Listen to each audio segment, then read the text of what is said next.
Hey guys, welcome back to another episode of Justin Stokes Outdoors. Last week I put out a video on the basics of frog fishing, and I went over the hollow-bodied frog, the popping frog, and then also the round-nosed frog and how I fish those and just the basics on that. And in that video I mentioned that there's another type of frog, and that I call it the swimming frogs. I don't know if that's the proper term for them, but that's what I call them. And that's going to be like your ribbits, your cane toads, your just your top toads, the things like that that you actually swim across the top. They're like a soft plastic instead of the hollow body frogs.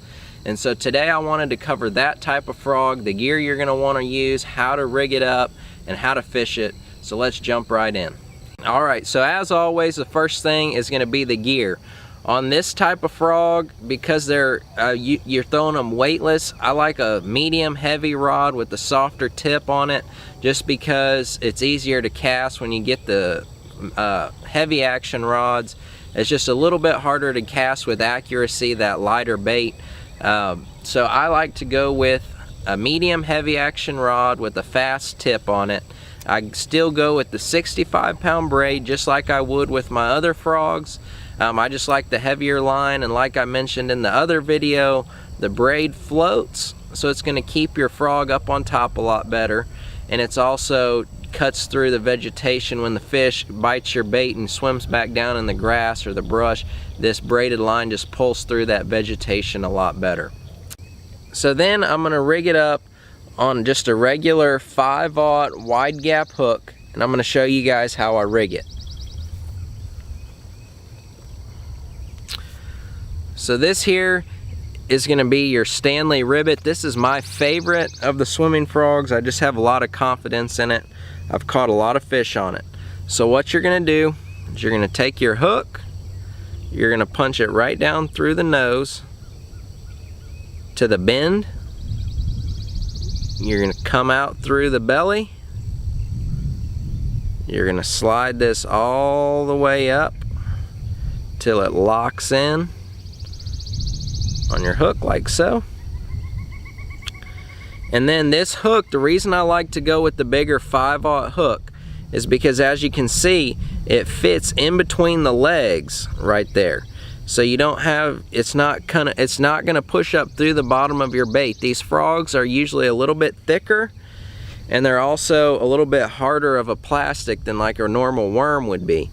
So I like to go between the legs with my hook and then just skin hook it right there in the back. Just poke the tip of my hook right back into the plastic there in between the legs. What that's going to do is that's going to keep it completely weedless for you, but it's also going to keep your hook back there, so when a bass blows up on it, you're going to have a lot better hookup ratio because that hook is farther back towards your bait. It's got less resistance in the plastic of the lure, and I've tried it both ways, and I guarantee you're going to hook up a lot more fish using a bigger hook and rigging it in between the legs like that. So now we're going to get into how we're going to retrieve it. Alright, on the retrieve on this swimming frog, it's just, most of the time it's just going to be a basic retrieve, just reeling it right back in. It's super easy to learn. There's not a whole lot of tricks to it. I just like to cast it out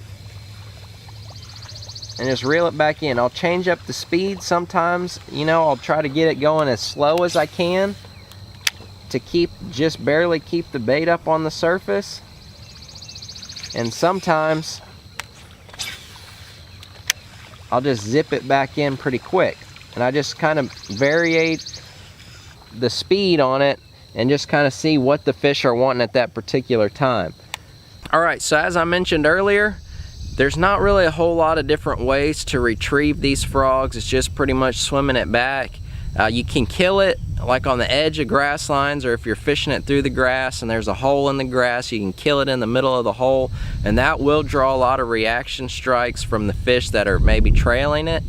But as far as like twitching it, and there's not really there's not a lot of technique to it, so it's a pretty easy one to learn if you're just getting into fishing or frog fishing and you got a lot of vegetation on the lake you're fishing. This is just a great frog to get out there and catch numbers. It's my favorite frog to throw regardless, because I like to fish fast, I like to cover water, And with this frog, especially when I'm practicing for a tournament or pre-fishing, whatever, I can just cover a lot of water with this bait, more than I can with the hollowed body frog, and just really find out where those fish are. And even if they're blowing up on it and missing it, I know where the fish are at. I can kind of judge how big the fish were. So it's just a super effective bait for covering water. It gets in the tight cover. I don't like to fish it in the super heavy matted grass, just because I feel like you miss a lot of fish because you're moving it so quickly that the fish don't have a lot of time to react to it, and they miss it a lot in that really thick cover. But I like to fish it around the grass edges. Anytime you got the edge of a grass line, the emergent vegetation, fish it down the edges. If it's sparse or little patches, I like to work it around the edge of the small patches of grass. I've even thrown it a lot around flooded brush. It works really great because you can skip it back up under the brush well, and it's weedless, so it comes right through all of that brush really well. And it's just a super effective bait to fish up shallow in that sparser cover.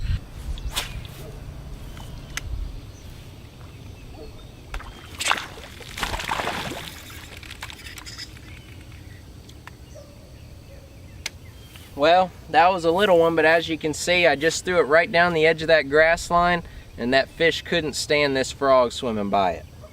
Well guys, as always, I hope you enjoyed the video. I hope you learned something. I appreciate you guys watching. If you haven't, subscribe to the channel. Hit the thumbs up if you liked the video, and I'll see you guys next time.